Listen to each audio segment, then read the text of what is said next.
ราะว่าเพิ่นเมื่อยมื้อนั้นแบบมือเพิ่นเมื่อยแห้งแบบมันเป็นน้ำเลือดออกหลายเพิ่นว่าเลือดมันออกมาหลายได้หึงปานนี้เลยจึงเจ้าปะวินได้หูได้ตาแล้วเนาะว่าบ่ได้เป็นวินทั้งวินทั้งอยากห้าเบิดเงินเกือบมาเบิดมือมัน เพิ่นก็ว่าคนดำจนเหลืองเพิ่นว่า แม่นจนเดือง จนดำจนอิดเข้าพุ่นแล้วเนาะมันเสียเลือดลายเท่าใดไปไทยก็เบิดเกือบ 3,000บ่ได้หลายทางค่ารถค่านะแต่ค่าเฉพาะค่ายาได้เท่าไหร่ค่ายาก็เบิด 2,000 บาท เด้อถ้าว่าเลือดตุ๊ดแล้วต้องไปกวดอีกเช็คอีกทีนึงเลยนั่นแหละเพิ่นก็บอกไว้นั่นแหละเพราะว่าย่านถุงน้ำนั้นมันสิแบบบ่หรือว่ามันยังแบบเป็นถุงอยู่หั่นนะบางทีแบบว่าเฮากินยาที่มันบ่ออกตอนกินยาก็มีเนาะแม่นแต่ถุงน้ำยังอยู่สิเนาะก็เอิ้นว่าถุงน้ำเนาะถุงน้ำปีกมดลูกความรู้สึกจังได๋จะเป็นแห้งปานนี้เด้จังว่าคือบ่อยากไปหาหมอน้องล่ะที่ผ่านมานะที่ผ่านมาบ่โดยก็คิดว่ามันแบบกินยาไปแล้วมันสิเศร้าแล้วก็อีกอย่างก็คิดมีเงินบ่มีคำอีกแต่อด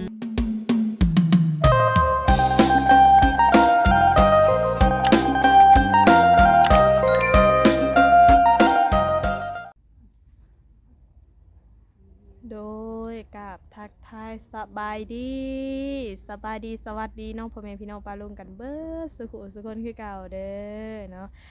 มื้อนี้เนาะพี่น้องเนาะเปิดภาพขึ้นมากะเดินทางมาเฮือนเอ้ยนางคือเก่าเนาะพี่น้องเนาะผู้ใดบ่ได้มาหาเพิ่นกะ2มื้อก็พอดีว่าทางเอื้อยเพิ่นนี่กะเนาะคลิปล่าสุดกะให้พี่น้องเนาะแล้วก็ตกใจนำอาการลูกอะไรพี่น้องเอ้ยก็เห็นเพิ่นว่าสิพาลูกไปหาหืนหาหมอทางฝั่งไทยเนาะคือปัจจุบันนี้เพิ่นก็ได้กลับมาแล้วก็เลยเข้ามาเยี่ยมยามทำข่าวอัปเดตอาการทางน้องมวยเพิ่นเนาะมาหามาเวเพิ่นคือเก่าอะไรพี่น้องเอ้ยย้อนความเป็นห่วงเป็นใยเนาะมาถามไทยกันพี่น้องเอ้ยโดยปะเดี๋ยวไปเบิ่งไปซบน้ำกันเนาะเดี๋ยวไปถามทางเอ้ยนางก่อนเนาะหลังจากที่ได้กลับมาหาหืนหาหมอเป็นได้เนาะอาการทางน้องมวยเพิ่นว่าเป็นหยังพี่น้องเอ้ยเนาะไปเดี๋ยวไปเบิ่งไปส้มน้ำกันพาพี่พักน้องคำว่าเป็นกระดาษแห่งใจกูได้กูใส่เบิ่งคลิปเบิ่งโฆษณาให้คือเก่าในเด้อเนาะเพื่อเป็นกระดาษแห่งใจให้เด้อเปิดภาพมาพี่น้องเอ้ยอยู่กับไอ้นางและกาลูกสาวเฮาคือเก่าเนาะสบายดีทั้งสองสาวโดยสบายดีเด้อสบายดีมาสบายดีกันทั้ง3กล้องข่าวเนาะยามๆหมู่กัน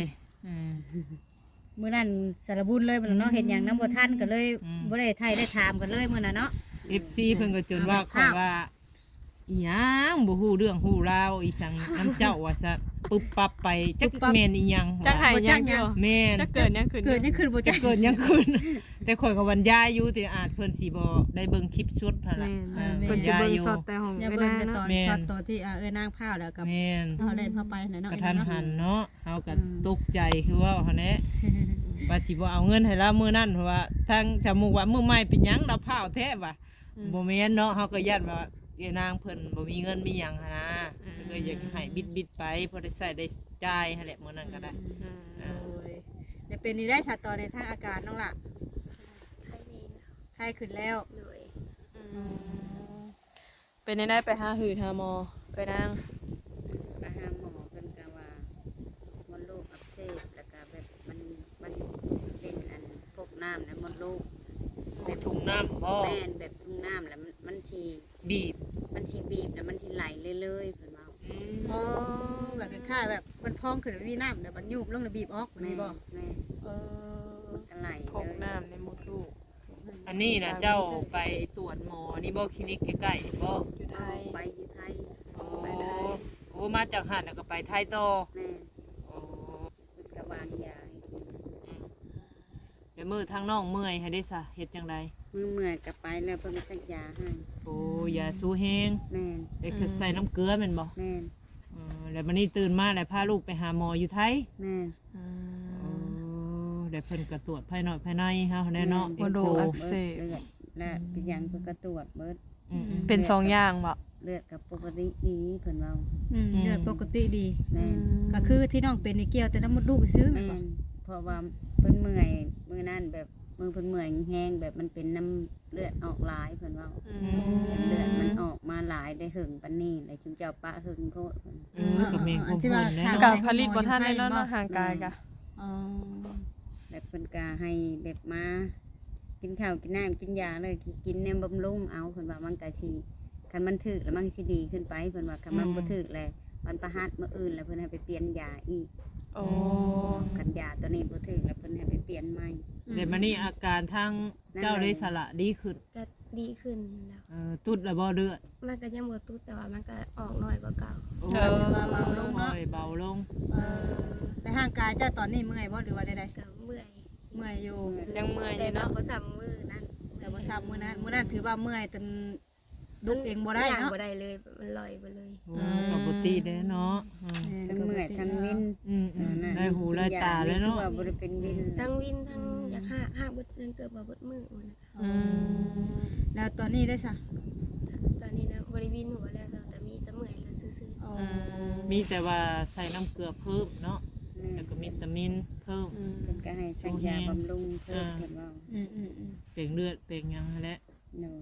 เพราะว่าเลือดน้องออกหลายกับต้นโตมันก็เพื่อสิผลิตเลือดไล่เนาะมันสีดเสียเบิดหน้าตาจนเดืองพี่น้องเอ้ย เพิ่นก็ว่าคนดำจนเหลืองเพิ่นว่า แม่นจนเดือง จ ได้ นดำจนอิดเข้าพุ่นแล้วเนาะมันเสียเลือดลาย โอ้แล้วไปหาหมออยู่นี่นั่นก็ถือว่าไปแล้วก็กลับมาแม่นบ่ แม่นกลับมา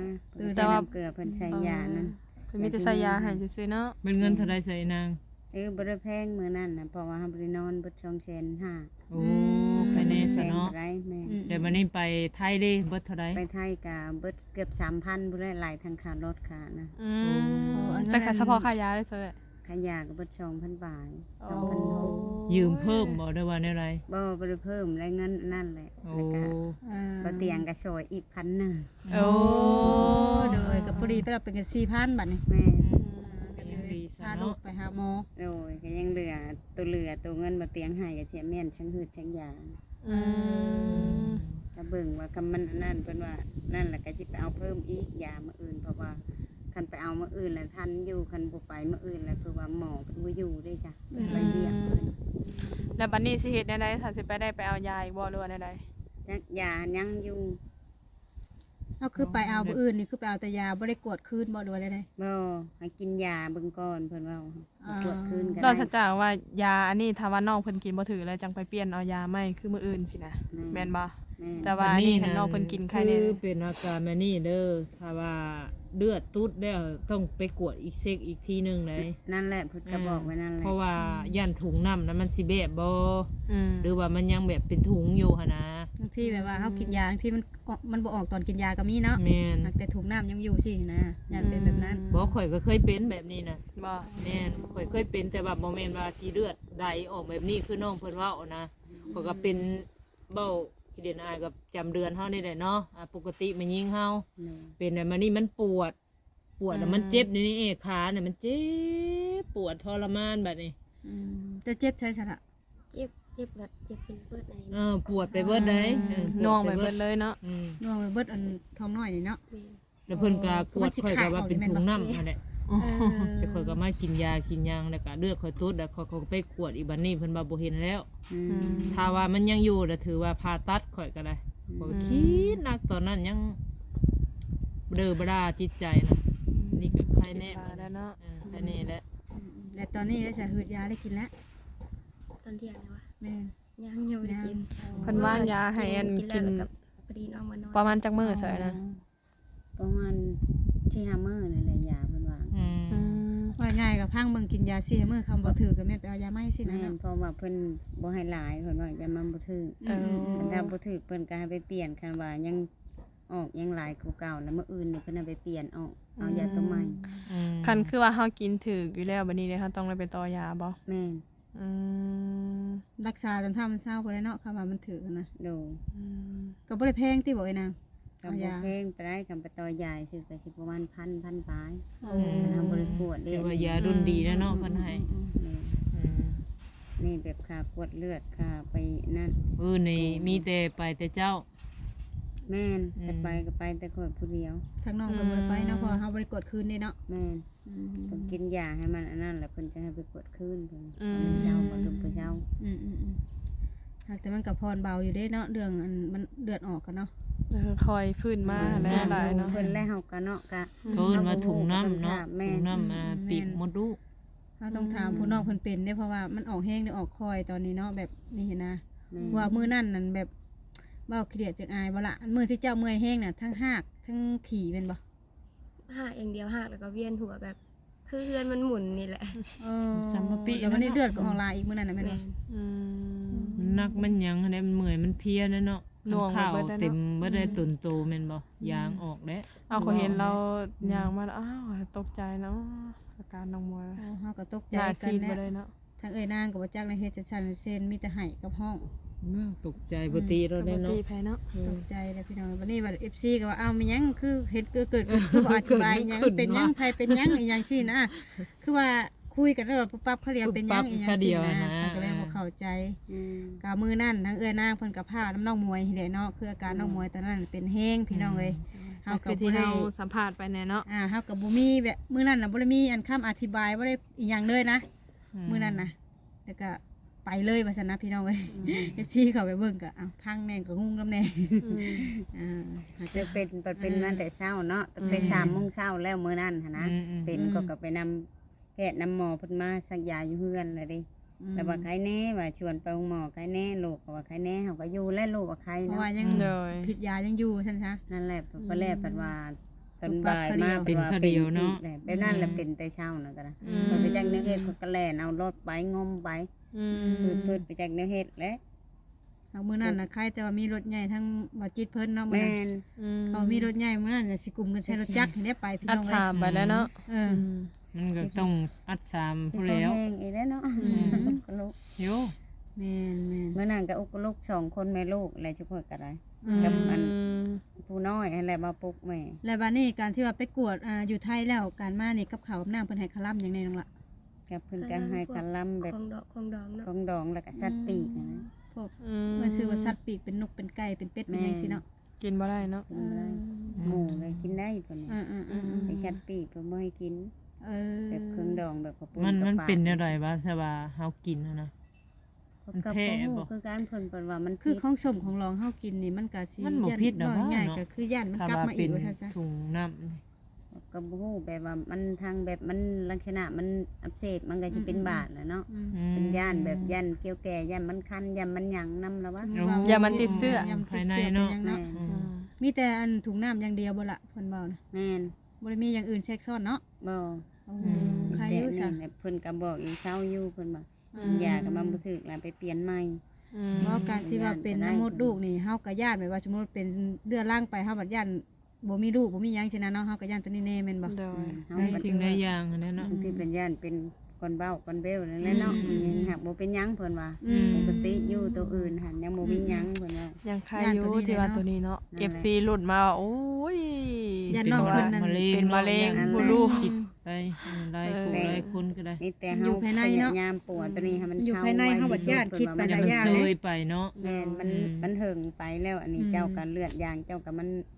เบิดหลายเพิ่นว่า เจ้า กับ ต้อง ผลิตบ่ทันแน่ อยู่ เนาะมันออกทุกมื้อ โยห่างกายเฮาเนาะ แม่ ถึง น ขั้นว่าเลือดผ้าบาดมือเลือดออกหน่อยหนึงก็ยังว่าจน ไล่หู เมื่อย ไล่ เนาะ ตาได้ ไล่ หัน หู ก็ ไล่ ได้ ตาเห็นบ่ อันนี้ต้องอยู่ชงเดือนปลายแล้วนี่ ยังดีน้องเพิ่นยังว่าโอ้เป็นหยังอีหล่ะคือว่าใจแข็งแท้นะ ใจแข็งแห้งข่อยก็ยอมเราได้นี่ คอยถามความรู้สึกจังได๋จะ อืม เป็นแห้งปานนี้เด้จังว่าคือบ่อยากไปหาหมอน้องล่ะที่ผ่านมา ที่ นะ ผ่านมาบ่ โดย ก็คิดว่ามันแบบกินยาไปแล้วมันสิเศร้าแล้วก็อีกอย่างก็คิดมีเงินบ่มีคำอีกก็อดเฮ็ดงานก็อดไปก่อนอีกแบบนี้นะอีแม่ก็โทรคุมให้มาอยู่แต่ว่า เราก็กล้าอยู่เนาะคนเดียวแบบ อืม ใจ คือ เก่ง ความในใจ ขนาด ของเจ้านี่ คือเป็นนี่ก็พออยู่แล้วอยู่ไปแล้วก็คิดจะทั้งแม่นี่ก็บ่มีแน่ แม่ญาติอีแม่เป็นห่วงเพราะว่าอีแม่แล้วก็เป็น คนคิดร้าย แม่ เออ แบบประสาทหันหน้า เออ คำว่าเจ้าสิว่าว่าเป็นแห้งว่าย่านแม่นี่คิดนํเจ้าในย่านแม่นี่ก็คือกังวลเนาะอีกอย่างอยู่คนละบ่อนแม่นบ่ เลย กังวลแล้ว แม่โทรไปก็มีแต่บอกว่าใครแน่แล้วกินยาแล้ว อืมตัวแม่ประจำ ก็บ่ได้ทุกคน โอ้ยเนาะเออตัวแล้วอันนี้ เป็นอยู่กับ ตัว ว่า ให้แม่ เนาะ ดีใจหั่นนะว่าตัวเองบ่ได้เป็นหนี้เป็นหันบ่ให้แม่ บ่ เป็ ให้ นห่ ตัว ว ง แล้วล่ะ บ่ ขนาดเป็นเทอนาเนาะสมมติว่ามันเป็นแบบยืดเยื้อไปผันแห้ง ตายเลย อันตราย รักษาบ่ทันผันแห้งอันตราย เป็น ได้ ไป ตัว ทั่วทีปเลยเนาะ มันเกี่ยวกับห่างกาย เพราะว่าอยู่ภายนอก เนาะ ยังคายได้น้องล่ะอันนี้มันเป็นอยู่ภายในน่ะเฮาเป็นหั่นนี่ให้เฮากับ บ่เห็น โท เนาะ รถามโลดพ่อแม่เฮาเป็นหยังจังซี่ก็พอรักษาก็รักษาสินะ มัน แต่ว่า ยัง มี ไข่ ก็กู้ยืมได้เนาะไอ้นางเนาะมันจำเป็นเนาะ มันเป็นใหม่เด้ยังไข่ ว่าแต่ เด้ ปัจจัยหลักเราก็ยันคิดนำเงินบ่มีเท่าไหร่เนาะ อันนี้ว่า คิดใช่ว่ายันแม่ วันนี้นะ บ่มี FC งิ เพิ่น ค้ำ คงใจ พี่น้อง ว่าไปหาเงินเป็นหยังคือบ่มีเงินเพิ่นว่าบ่ได้พากมาให้แม่เก็บไว้บ่เพิ่นว่า กระพากอยู่เดือนละ2,000 3,000บัดเฮาก็ชื่อข้าวชื่อน้ำเนาะ โอ้ ก็ใช้ ใส่ จ่าย ใจายเนาะ เด้บัดนี้ มันบ่พอดวงราย มันก็บ่เฮาก็บ่ได้ฮู้ว่า เงิ สิ น เป็น เดื ห อ ยั น งเนาะ 6,000เนาะ อืม เฮาก็ซื้อเครื่องเขาอีกเด้จ้ะ เงินเดือน ปกติ หนึ่ เนาะ ง6,000ว่าสิมาฝากมาให้แม่ 3,000ยังเหลือแต่ 3,000 บาทนี่เนาะ นั่นแหละ อืม บัดบางทีบัดอ้ายอยู่พุ่นบัดอ้ายตกงานบัดเอาให้อ้ายอีก น้ บัดพ่ออีกบัดให้พ่อเพิ่นอีก โอ้ ฉั ฉั น น บ่ บ่ แม่นผู้เดียวเฮ็ดไปเฮ็ดมา อยู่น้ำกัน ผู้ บ่ เฮ็ด กับ งาน พ่อกับอ้าย อยู่ คนละ คนละ บ่ บ่ อ อน น แต่พ่อปัดบ่มีปัดโทรมาหาลูกบัดนี้ อืม เพิ่นยังโสดคือเก่าบ่พอนะหรือว่ามีครอบครัวแล้ว ก็โทษคือเก่าเพิ่นน่ะ อืม อ๋อยังบ่ทันมีครอบครัว อืม อืม ปัดลูกเขาปัดลูกกับพ่อเนาะเฮาก็บ่จังแม่นว่าพ่อเขาแม่นละว่า แม่น เอ แหละ เขาขอเขาก็ให้เฮา เสีย ก็ กับ บ่ เพล จั ง งแม่ เบิด น เท่า หา นั้น แม่ เนาะ เนาะลูกกับพ่อ ถึงแม้ว่าพ่อแม่บ่ได้อยู่นํ แล้ว กัน ว่า ก็ เราบ่มีเงินเนาะแบบเงินยังบ่ออกแล้วก็ว่า ให้พ่อได้บ่นางก็ให้ไป500หรือ1,000 เออแบ่งปันไป แม่ปานแม่เพราะว่าเฮาก็เป็นลูกเนาะที่ใดกับ เงิน พ่อ เดือน ว่า บ่ ซั่น หลา ซะ ยคือเว้าหั่นแห ถึ ละ ง เนาะ เพิ่นสิปะกับแม่เฮาหักแต่ว่าเพิ่นบ่ได้ปะได้ถิ่มเฮาเนาะเพิ่นยังหักแพงลูกคือว่าซั่นแหละ บ่ตอนเรามานี่เราก็ยังใจกล้านั่งรถนั่งหยังมาหนนะคือเฮานี่ย่านเป็นบูบเป็นหยังใน เป็น โถ วิน ใน มา ทา แต่ ง พูดเบิดมือเลย เป็น นะ วิ มื้ น อนั้น นั่งรถมาก็เป็นวิน บ่ได้บอกใครอีก อ้ายกับพ่อแล้วมาส่งฮอดมอซิด โอ้ใครอยู่ ใช่ ซะ ใช่จังว่ามีอ้าย แต่ กับ ก็ พ่อ ยั เนาะ งเป็นวินตั้งแต่นั่งรถมาแต่ตั้งแต่บ่ได้พออยู่ก็เป็นวินมา หมอชิดมามุกดาหารแห้งนักแล้ว ใจถึง ยังเป็นคืนหากใครแน่แต่ว่ามันบ่ได้ขึ้นรถหลายต่อแล้วเนาะคันเฮาขึ้นแล้วเฮานอนมารถเลยหั่นนะ วิมาจนมาฮอดเฮือนพี่แหละยังวินอยู่เพิ่น จะไปง่ายเด้อ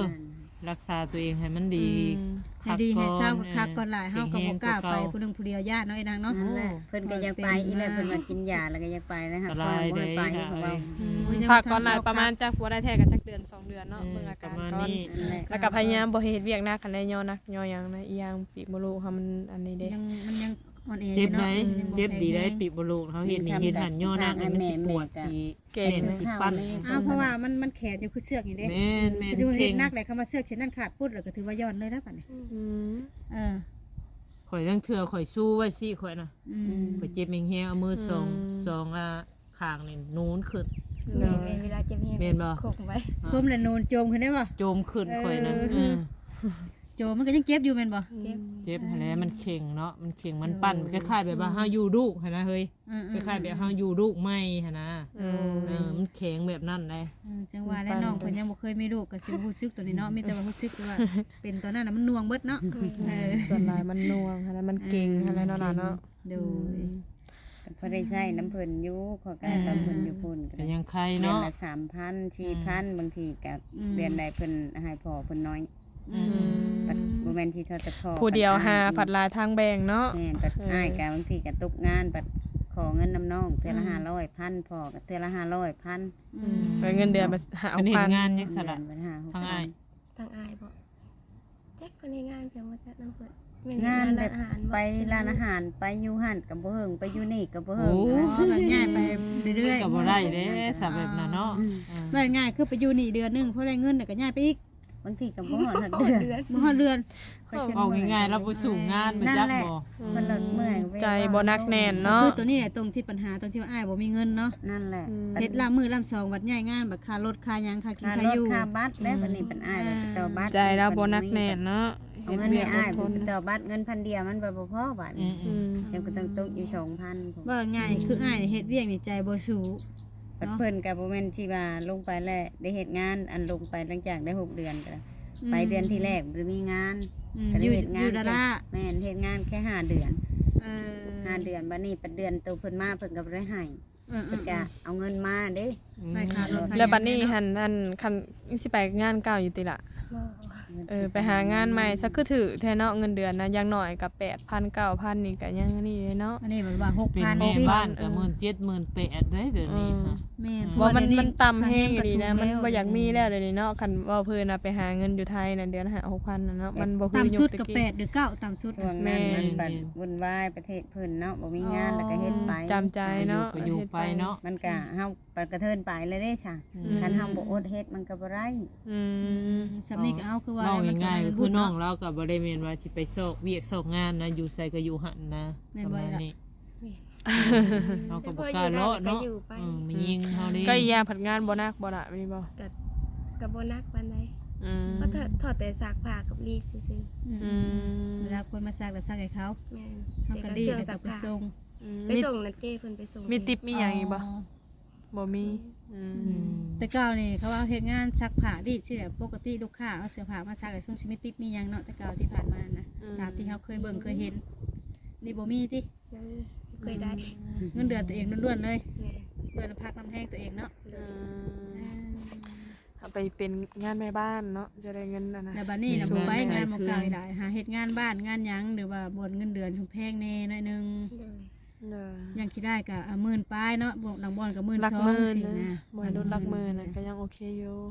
อันนี้ว่า 6,000 อืม พันก็ประมาณถ้าเป็นเงินกีบเฮาก็ประมาณอยู่4ล้านปลายแม่นบ่ ประมาณ ใช้ นั้น ได้นี่แหละ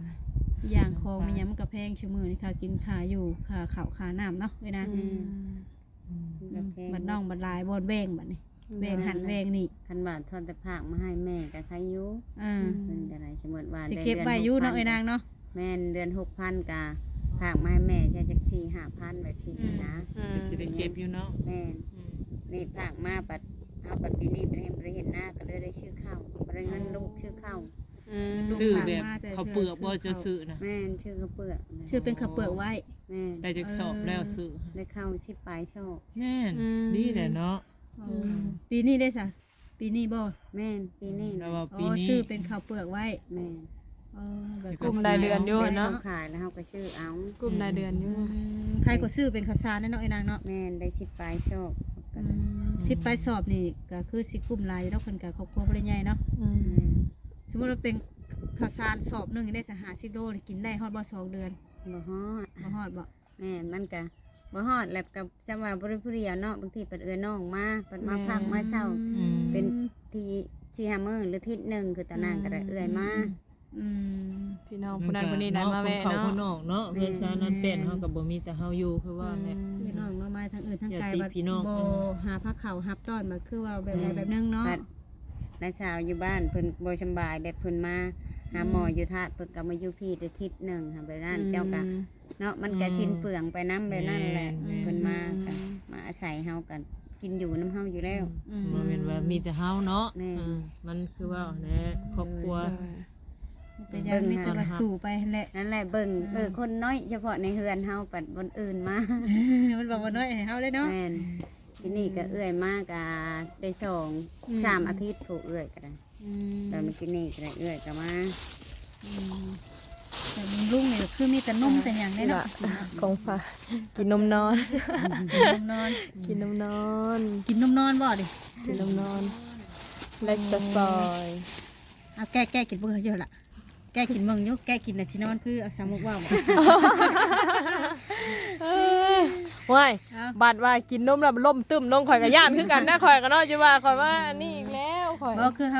ฮาแบบร่างกายเฮาอ่อนแอสิมันต้องกินนมบุ่มลุงเนาะแบบนมผลไม้บ่นมเล็กกระซอยสินะเป็นผลไม้เป็นหยังแบบนี้หั่นนะเอ้ย ของมันสิมีเหือมีแห้งค่ะแล้วข่อยเนาะ เป็นกันแนวแบบเพิ่นบ่คลำเขาว่าสิชื่อไข่ให้เพิ่นต้มกินบัดนี้เพิ่นบ่ให้กินแล้วก็ โอ้ไข่แล้ว ไข่ เพิ่น บ่ให้กินแล้ว แต่กินไก่ยังบ่ได้จังได๋จังว่าให้กินไข่บ่ เอ ได้ อมันให้สีไข่ขึ้นกูเก่าแล้วเนาะ บ่กินแม่มันกินลูกบ่ได้เอาอีกแล้ว ก็คิดไว้ เอาเรียกกับเอาซื้อนมมาให้ อ้าวมีแต่นมบาดแล้ว โด โด ย ยมีแต่นมกับนมบาดนี่ค่ะ ซื้อนมให้แล้วเนาะมาบำรุงร่างกาย กินข้าวก็กินนมก็พออยู่ได้ กินข้าวเพิ่นก็ คือสมมุติว่ากินแบบนี้น่ะมันก็บ่ได้คืดอย่างหากบ่บัดนี้ล่ะ มันก็อยากหาอยู่ แต่ก็พอทนได้แม่นบ่ แม่น ใครกว่าตะกี้แม่นบ่ แม่นใครก็ตะกี้ตะกี้อะกินข้าวลงไปมันก็หาออกนั่นแหละ เอ มันเวียนหัวหั่นนะ อ แต่ก่อนยังบ่ได้กินยา บัดเดี๋ยวนี้กินยาลงไปก็อย่างหากอยู่แต่มันก็บ่ได้ว่าอยากออกมาแม่นบ่ แม่น มันก็พอทนได้ นี่ เออ มันบ่แห้งตีละหาก็กินยาได้2มื้อเนาะ3มื้อ กินถ้ากินบำรุงละลายอีหลายมื้อแน่คนตะกี้เด้จนว่าบอกเขาว่าสีแล้วดำก็ดำแบบนี้สีมีวันเนาะ ดำคนบ่ได้แบบนี้ อันนี้บัดว่าเดืองเฮ็ดจะรอดอยู่ ที่น้ำหนัก42นั่นแหละตอนมือกวด